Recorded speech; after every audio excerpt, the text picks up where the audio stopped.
Gracias, buenas tardes. Queremos distraer su atención sobre los hechos de violencia institucional perpetrados por integrantes de la Secretaría de Defensa Nacional el pasado 26 de febrero en Nuevo Laredo, Tamaulipas. El 26 de febrero, en Nuevo Laredo, elementos de la Secretaría de Defensa Nacional acribillaron la camioneta en la que viajaban 6 jóvenes que se dirigían a sus domicilios. 5 de ellos murieron, 1 de ellos sobrevivió, esto según referencia de testigos. 2 de los cuerpos inertes se les dio un tiro de gracia en la nuca por los mismos militares. En el derecho internacional de los derechos humanos, esto se conoce como una ejecución sumaria. Los jóvenes atacados y ejecutados son Gustavo Pérez Valieres, Wilberto Mata Estrada, Jonathan Aguilar Sánchez, Alejandro Trujillo Rocha, Gustavo Ángel Suárez Castillo, de nacionalidad estadounidense, que se encontraba de visita en el estado,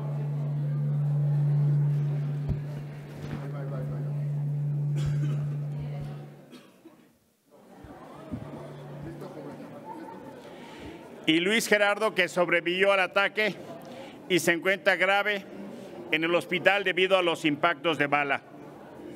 Es de destacar que no se ubica un motivo por el cual los elementos de la Sedena dispararon en contra de los jóvenes, que en todo momento se encontraron desarmados, por lo que no pueden ser criminalizados como presuntos agresores de los militares.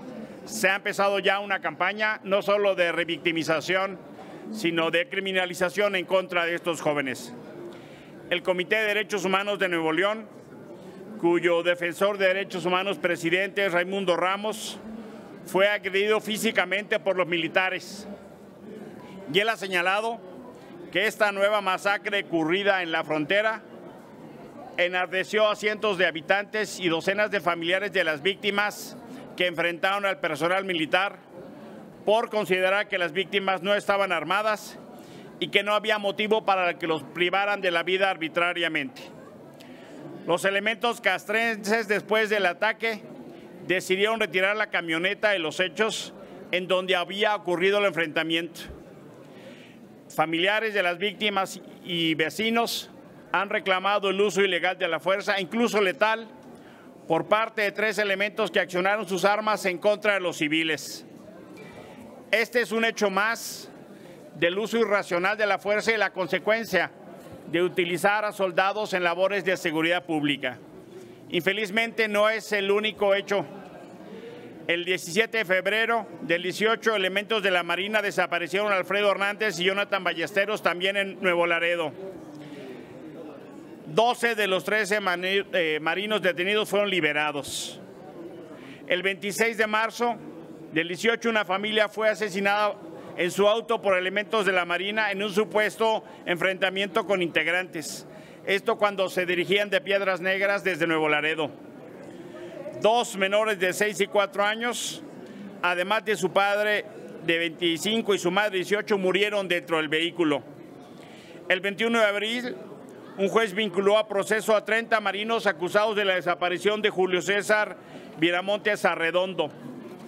El 13 de julio del 21, la Secretaría de Marina ofreció disculpas por la desaparición de varias personas ocurridas entre febrero y mayo del 2018.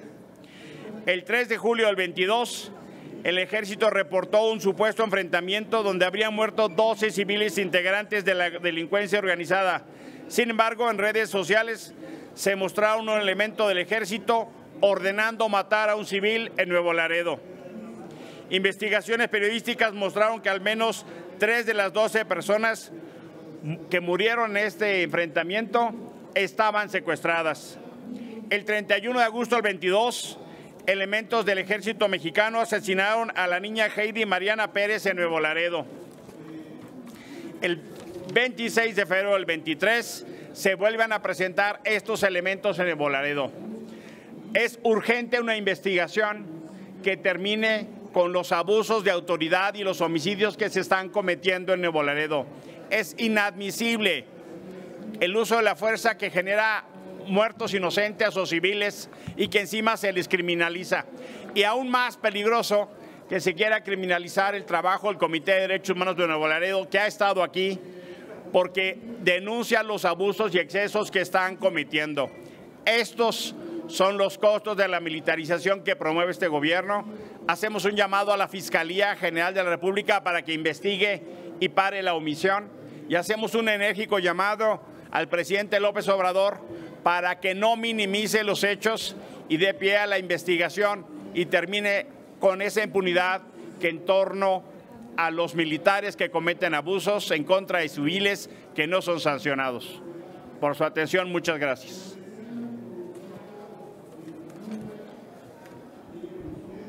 Queremos romper el silencio a nombre del Grupo Plural, alzar la voz de lo que está pasando en Nuevo Laredo. Es grave, es reiterado y está quedando impune todos estos abusos de la autoridad, del ejército, en contra de personas civiles, de defensores de derechos humanos y de periodistas que han enfrentado la prepotencia y los abusos. Este es el tema que debe ser llamado a nivel nacional para solidarizarnos con las víctimas. El presidente López Obrador próximamente visitará esa región y le pedimos que preste atención y reciba a los familiares para que los escuche, para que los atienda y para que la Fiscalía General de la República participe y no quede omisa como lo está haciendo hasta ahorita, al igual que la Comisión Nacional de los Derechos Humanos. También quisiera comentar que no admitimos la descalificación que se quiere hacer a un ejercicio democrático de manifestación pacífica por la defensa de la democracia como una lucha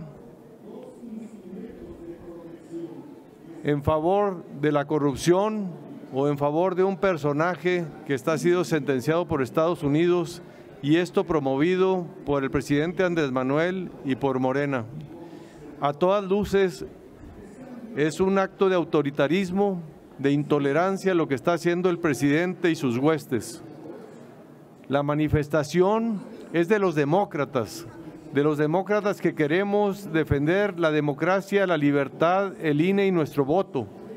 Los demócratas de todos los partidos y de la gente que no tiene partido, incluso demócratas del propio Morena, que no están de acuerdo con lo que está haciendo su gobierno.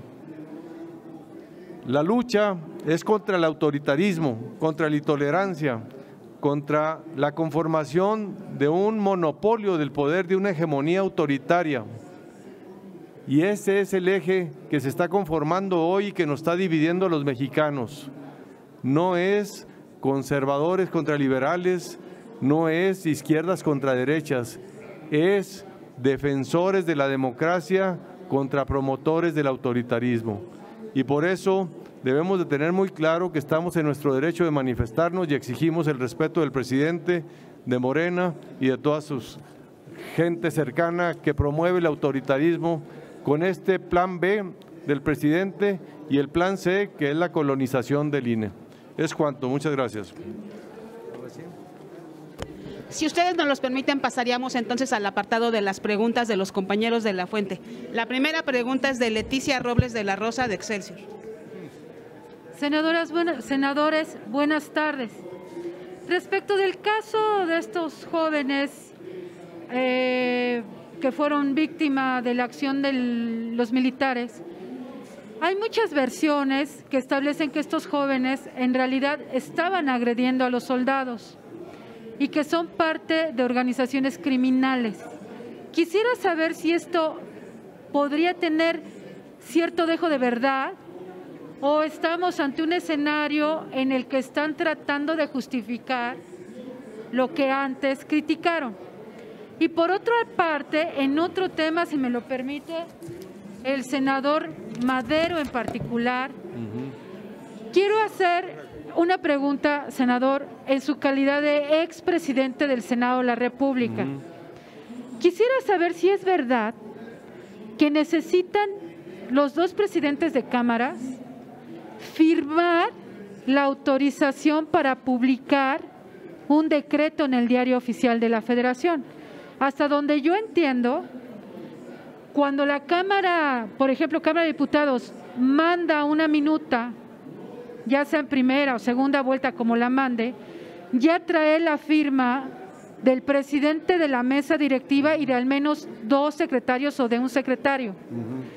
Y aquí, cuando el Senado la aprueba, la firma el presidente y un secretario. Y así sale al Diario Oficial de la Federación. Pero hoy estoy conociendo la versión del senador Monreal de que no se ha podido publicar el Plan B porque Santiago Krill no ha firmado esta parte para que se pueda autorizar su publicación en el Diario Oficial. Entonces, como usted fue presidente del Senado, quisiera saber si eso es verdad. ¿Cómo no? Gracias. A ver, primero que nada, Leticia, aquí está la respuesta a tu primera pregunta. Estos son los criminales que dicen, ¿quién los está amenazando? Las 5 personas no tenían armas, no se encontraron armas. Es injustificable el uso de la violencia para asesinar a jóvenes indefensos, aunque hubieran cometido algún delito, no sé, cosa que no hicieron, pero que están tratando de justificarse. Se trataron de llevar el vehículo. Y lo que está haciendo muy omiso es la Fiscalía, tanto la local como la nacional y la Comisión Nacional de los Derechos Humanos. El que está siendo muy valiente son los periodistas y el defensor de derechos humanos, el presidente de la Comisión de Derechos Humanos a nivel local, que está dando la cara, y por eso queremos solidarizarnos. A todas luces es injustificado. Esta imagen lo dice todo. No son abrazos, son balazos, Leticia. Por otro lado, Santiago Krill, como presidente de la mesa directiva, firmó cuando envió la minuta al Senado. El senador Armenta firma el último tramo para enviarse a publicar. No tiene que recoger firmas de algo que ya está firmado. No es un desplegado que deba ser público y para promocionar las firmas. Está correctamente y el senador Monreal está excusando al Ejecutivo para cubrirle con un manto de impunidad a esta procrastinación que está haciendo el presidente.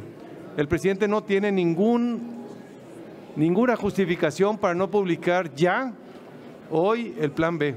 No tiene ninguna. Y cada día que pase, la sospecha es por qué se tarda, por qué lo retrasa. Si esto es para operar y para quitarle margen a la Corte, que es el caso que pareciera ser lo que está explicando. Gracias, senador. Claudia Flores Barreto, de N+. Hola, buenas tardes. Senador Madero, yo quiero preguntarle, y no es en aras evidentemente de justificar, sino de encontrar una explicación.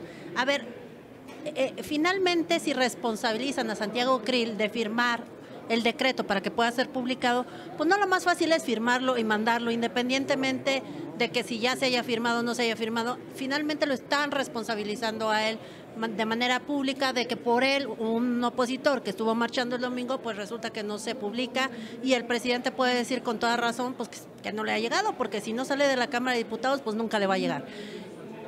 No te debería de firmarlo independientemente. Y dos, ¿no será, y no lo sé, por eso se lo pregunto a usted también, que es porque finalmente el Senado excluyó la cláusula y no hizo el procedimiento como lo mandó la Cámara de Diputados, que era eliminándola, sino solo la excluyó? ¿Es una cuestión de forma o es una cuestión de fondo la que pudiera estar justificando eso, o no hay justificación alguna, por una parte? Y por otro lado, sí, me gustaría preguntarles, hoy que están sacando a colación este tema de las agresiones, hay temas en la Corte que también tienen que ver con el marco legal en el que actúan los militares. ¿Está perjudicando este y otros casos la crisis que se está viviendo en la Corte, y me refiero también evidentemente al plan B, que está una parte ahí que está próximo a llegar, porque pues finalmente la UNAM no ha dado a conocer lo que va a ser su palabra final en cuanto al título de Yasmín Esquivel, está amparada, etcétera. Esto está perjudicando asuntos tan... Voy a contestar la primera parte y la otra se la paso a Germán, si te parece, Claudia. A ver, el resolutivo lo explica muy claramente.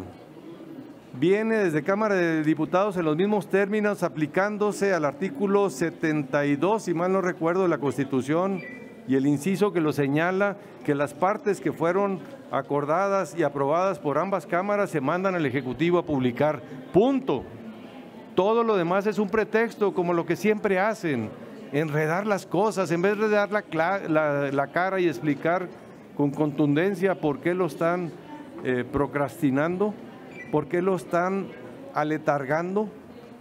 Inventan pretextos y tratan todos estos pretextos de involucrar a la oposición, aventarle la bolita al otro, como Poncio Pilatos, lavarse las manos, echarle la culpa. Creo que la ciudadanía fue muy clara, no se las traga, no les cree. Es un reflujo autoritario el que están queriendo hacer con el plan B, con el manejo de los tiempos y procesos legislativos, y están incumpliendo desde el primer día, como la aprobaron la Cámara de Diputados, sin lectura, sin análisis, sin pasar por comisiones. Hay fallas de forma y de fondo, y por eso se va a caer. Y la Corte sí tiene una lápida de responsabilidad enorme, porque todo se está judicializando ahora.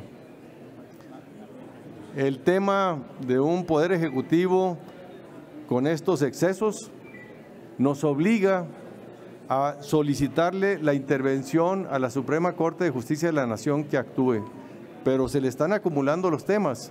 Y aquí uno de los temas que tiene retrasado desde que era presidente el ministro Saldívar son todos los temas de la militarización que la Corte no ha resuelto. Es uno de los temas graves que urgen que ya se pronuncie de fondo la Suprema Corte al respecto. Ahora sí, Germán. ¿No es más fácil que firme Krill y ya?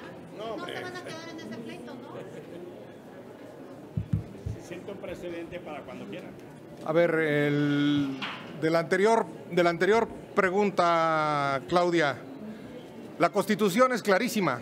En el artículo 72, en su letra B, dice que se reputará aprobado todo proyecto que en la Cámara de origen esté aprobado y la Cámara revisora no le haga ninguna observación o le haga observaciones y lo mande al Ejecutivo. Y tiene 30 días para publicarlo, y si no, quedará absolutamente publicado. Es cuestión de revisar la Constitución, que no venga a sacar conejos de la chistera el maestro de la UNAM, Ricardo Monreal.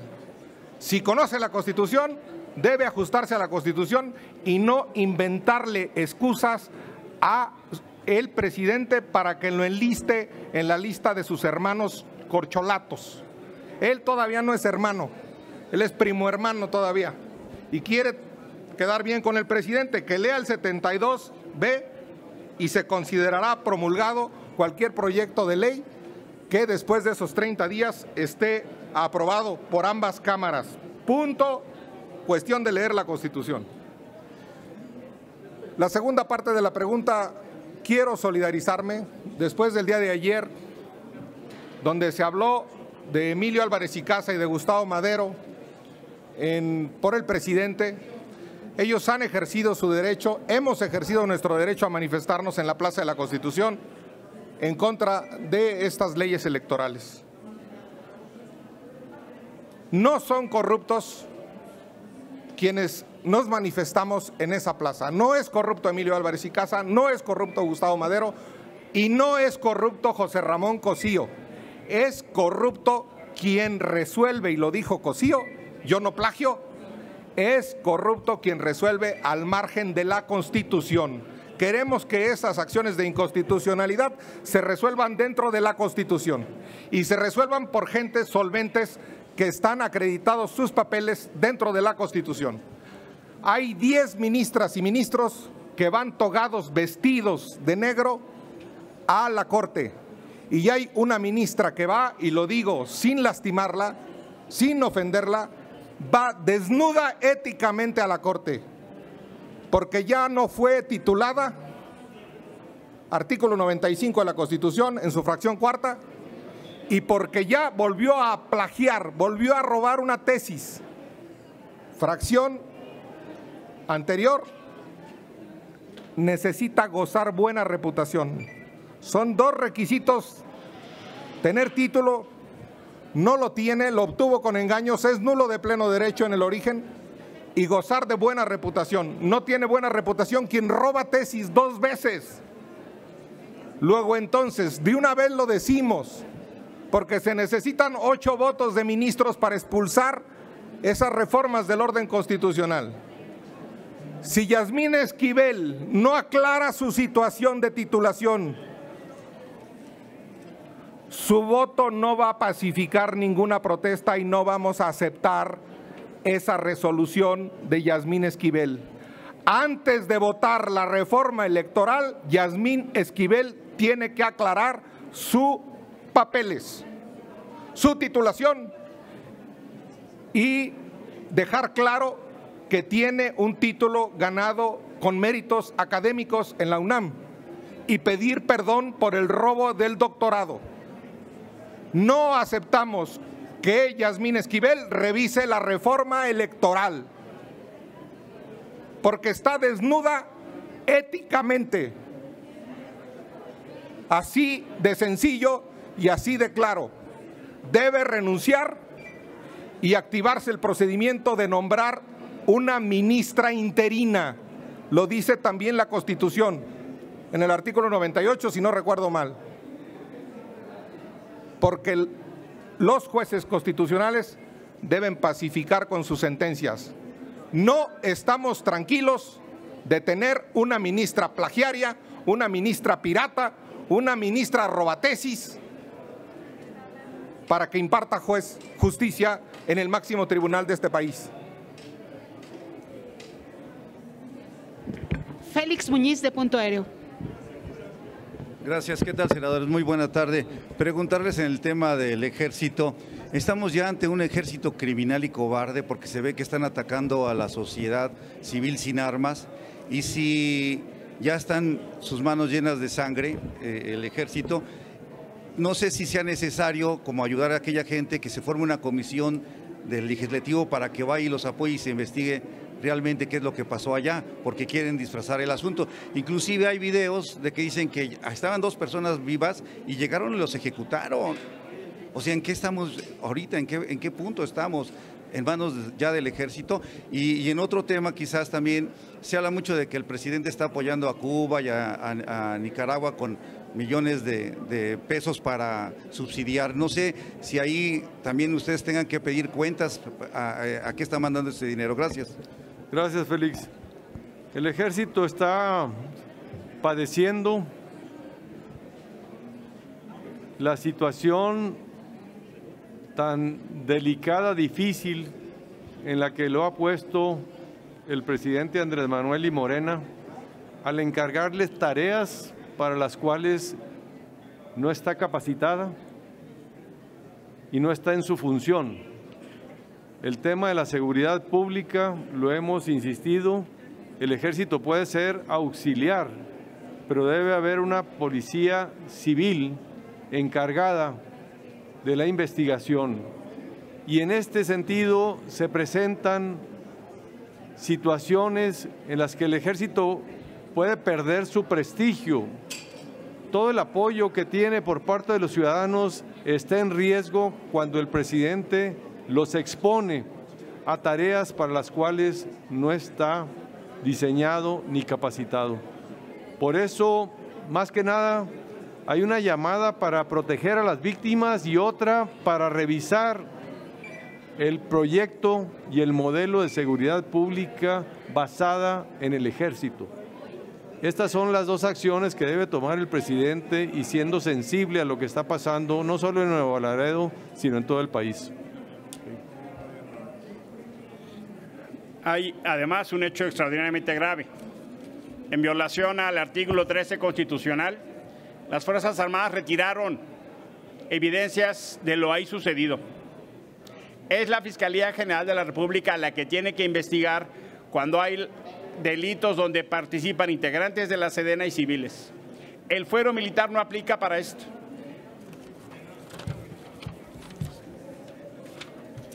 Que hayan apuntado a civiles para evitar que se llevaran evidencia es una muestra más de los excesos, de los abusos y de la falta de justicia que se está dando en México para los casos militares. Andrés Manuel López Obrador está cubriendo con un manto de impunidad, como en el pasado, los excesos de los militares que violan derechos humanos. Notable también es la ausencia de la CNDH, que se dedica con silencio omiso y cómplice a avalar los excesos de las Fuerzas Armadas. Que se investigue y se sancione. Eso es lo que se necesita en estos casos. Lo que estamos viendo es una práctica sistemática de abusos. En Nuevo Laredo, de manera reiterada, no solo mataron a Heidi, ahora estos jóvenes que no estaban armados y que en una estrategia mediática de redes están reproduciendo con bots, con las mismas fuentes, las mismas fotos, para criminalizar a estos muchachos. Lo que no puede ser es que el ejército actúe como criminales. Tiene que defender el Estado de Derecho. Lo que esto representa es la derrota del Estado. Lo que esto representa es que los soldados tienen instrucciones de portarse como criminales. Eso es lo inaceptable y por eso exigimos la investigación y el castigo a los responsables. No solo a los soldados que estaban ahí, sino a los mandos que permitan que esto suceda. No tendríamos más preguntas registradas, señores senadores. Muchísimas gracias y muy buenas tardes.